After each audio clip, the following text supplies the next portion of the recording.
plastics, unless, of course, the object is to get rid of the fluoridating chemicals, as much of them as possible. And when you learn that these fluoridating chemicals are actually the hazardous waste materials of the phosphate fertilizer industry, you can understand why they are key that it's added to the public water supply, where huge quantities are used, rather than a more rational approach of putting it into bottled water. So the chemicals used are not pharmaceutical grade. In fact, it would be cost prohibitive if they did use pharmaceutical grade, putting it in the water. A hazardous material from you is there as a product, and once it's been classified as a product, a saleable product, then it's no longer required to meet the hazardous waste regulations. So the chemicals, they are produced in the wet scrubbing systems of the phosphate fertilizer industry. And neither of these chemicals have been subjected to long-term toxicological testing, either in the pure state or in the contaminated state in which they are produced. The U.S. Food and Drug Administration has never regulated fluoride for ingestion. Unbelievable. This is the most prescribed medication in U.S. history, but it's never been regulated by the FDA. Its official classification is that fluoride is a, quote, unapproved drug. And as a result, fluoridation has never been subjected to randomized clinical trials for effectiveness as required for other drugs. In 60 years, there's never been a double-blind, randomly controlled study to demonstrate effectiveness. And nor is the FDA tracking safety, side effects. By now, they would have thousands of personal reports from those individuals who have convinced themselves, and sometimes their doctors, that they are particularly sensitive to fluoride. There would be thousands of these people that have symptoms which are reversed the moment they start drinking fluoridated water, or the moment they go to a fluoridated town, a non-fluoridated town, and reoccurs when the fluoride is introduced. No one's tracking them. The FDA, however, does regulate fluoridated toothpaste in the United States. That comes under cosmetics. And here is the back of the tube of toothpaste. First of all, it says drug facts. Secondly, it says do not swallow. Thirdly, it says use a pea-sized amount. And then, that's what a pea-sized amount looks like if you've forgotten what a pea looks like. And this is the required warning from the FDA. Keep out of the reach of children under 6 years of age. If more than is used in brushing, is accidentally swallowed, get medical help, or contact the Poison Control Center right away. So that is the FDA doing its job. Now, a pea-sized amount of toothpaste contains about a quarter of a milligram of fluoride. Well, that's equivalent to 250 milliliters, quarter of a liter of water at 1 part per minute. 1 milligram per liter. Quarter of a liter equals quarter of a milligram. Which is equivalent to 1 to 2 glasses of water, depending upon what concentration you're using. I said the FDA is doing its job as far as toothpaste is concerned. But if it was doing its job with respect to fluoridated tap water, above each tap it would say don't drink more than 2 glasses of water. And if your child should swallow more than 2 glasses of water, contact a poison center. Now this isn't Monty Python. This is the way we regulate the most prescribed drugs in the United States. We don't do it. In 2002, the U.S. Poison Control Center reported 24,000 exposures as a result of that warning. Okay, part 2. The evidence of benefit is very weak. We'll start by comparing countries, then we will compare U.S. states, then we will compare fluoridated and non-fluoridated communities. Comparing countries.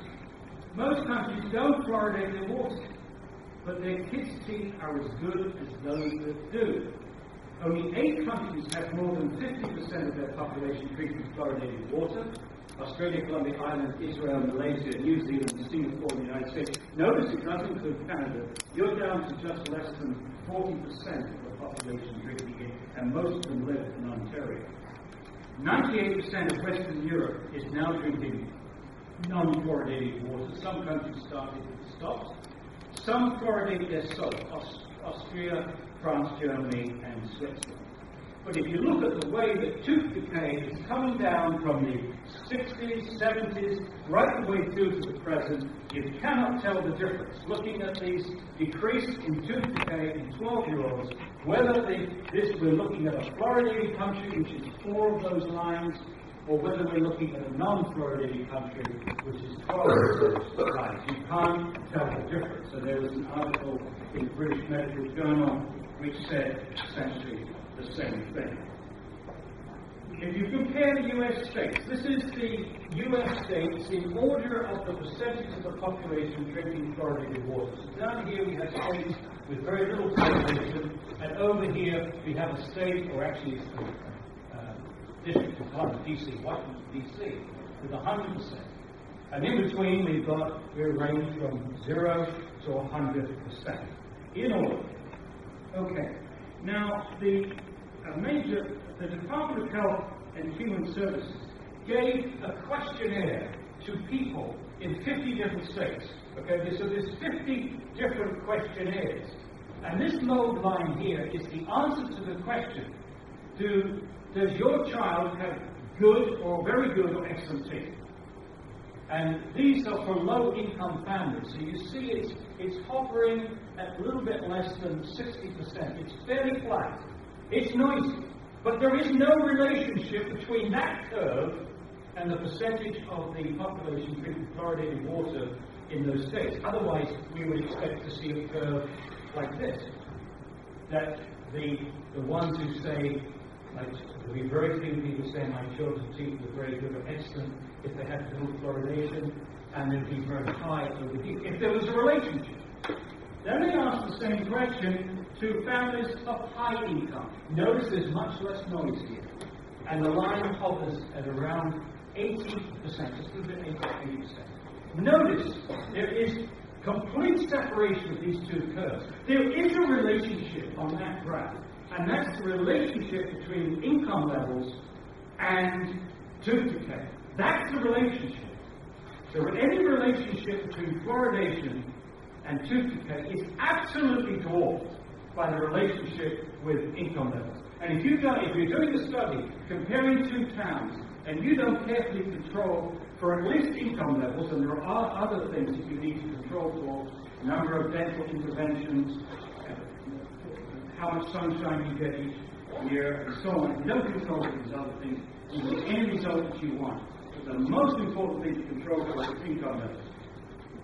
Now, since 1982, there have been a growing number of studies in the mainstream literature, science, nature, and elsewhere, indicating little difference in tooth decay between fluoridated children who live all their lives in fluoridated versus non-fluoridated communities. And as a result of these reports coming out into the mainstream literature, the National Institute of Dental Research, which is the big body that promotes fluoridation in the United States, big dental research, did their own study. And they examined the teeth of over 39,000 children in 84 communities. And an independent review of the raw data by John Yamianis, and it's only fair to point out that he was a major opponent of fluoridation. He found no statistically significant difference between decayed, missing, and filled permanent teeth, which is the normal way that they have of measuring a child's tooth decay. Decayed, missing, and filled teeth. And look, this is for the age 5 to 17, this is their DMFTs per child, and you see that the curve for children who live in a non-fluoridated community all their lives, or a fluoridated community all their lives, or part of their lives in one or the other, the three curves are essentially overlap. There is no difference. That's the largest study ever done in the United States. Now, the people that organized it, the NIDR, did their own report. And the first thing they did was to jack up the sensitivity by a factor of nearly 5, because they didn't look at decayed, missing, and filled teeth. They looked at decayed, missing, and filled surfaces. And there are about 5 surfaces to a tooth. So it's much more sensitive measure. And what they found on average, from 5 to 17-year-olds, a decayed missing and filled surface is 2.8. That's about half a tooth in the fluoridated communities, and 3.4 DMFS, just a little bit more than a half a tooth in the non-fluoridated. So the grand difference is 0.6 of one tooth surface. 0.6, 6/10 of one tooth surface is the grand difference of living in a fluoridated or non-fluoridated community. And that, ladies and gentlemen, is all the angst that we're now going to go through in terms of the possible health effects and shoving this down people's throats, literally, is all to achieve a reduction in tooth decay of 6/10 of one tooth surface. Again, Monty Python could have written this script. Now, this 0.6 is actually quite large compared to subsequent studies. This is a study done in Australia where in 2 states they found a difference of between 0.12 and 0.3 of a tooth surface. And another study from Australia showed no significant difference in permanent teeth in about 10,000 kids in South Australia. The effect of consumption of non-public water, that means rainwater or bottled water, on permanent caries experience was not significant. And then in New Zealand, the difference was described as clinically meaningless, and Jerome David, who passed away earlier this year from the University of Toronto, he did a survey for the Ontario Ministry of Health, etc., and he said the magnitude of fluoride's benefit is not large in absolute terms, is often not statistically significant, and may not be of clinical significance. And there have been 2 very important studies since then. Connett, a study of children, I think, in Europe, Belgium, Finland, and it's an unusual study because here they controlled for the delayed eruption of teeth.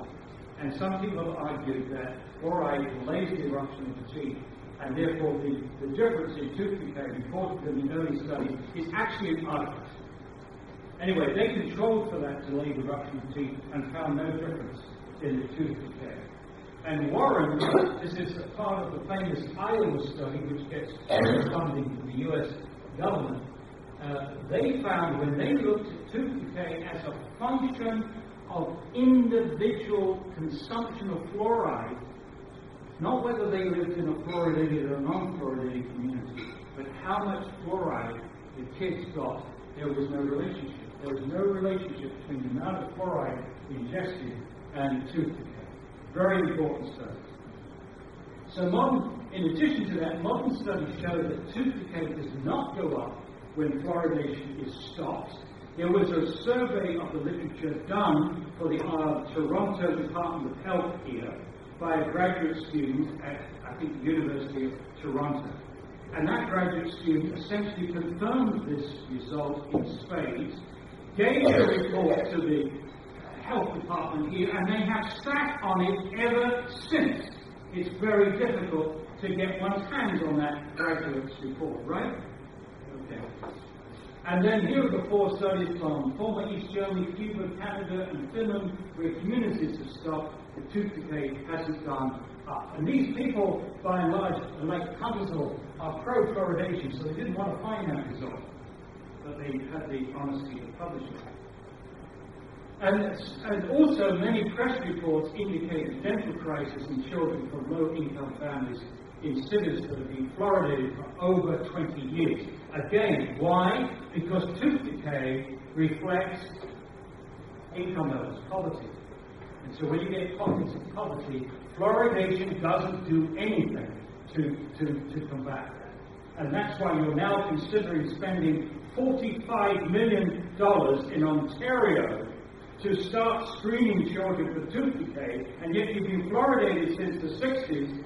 So can't someone join the dots here? If you're having to spend $45 million on trying to do something about tooth decay in Toronto, then can't someone say that maybe fluoridation is not the panacea that you were told 60, 40, or 50 years ago? That's a good place for me to take questions. Questions about the ethics, questions about the fact that this is a lousy medical practice, questions about the fact that the evidence doesn't seem to show that it's effective. Yes? it costs money to install this equipment. So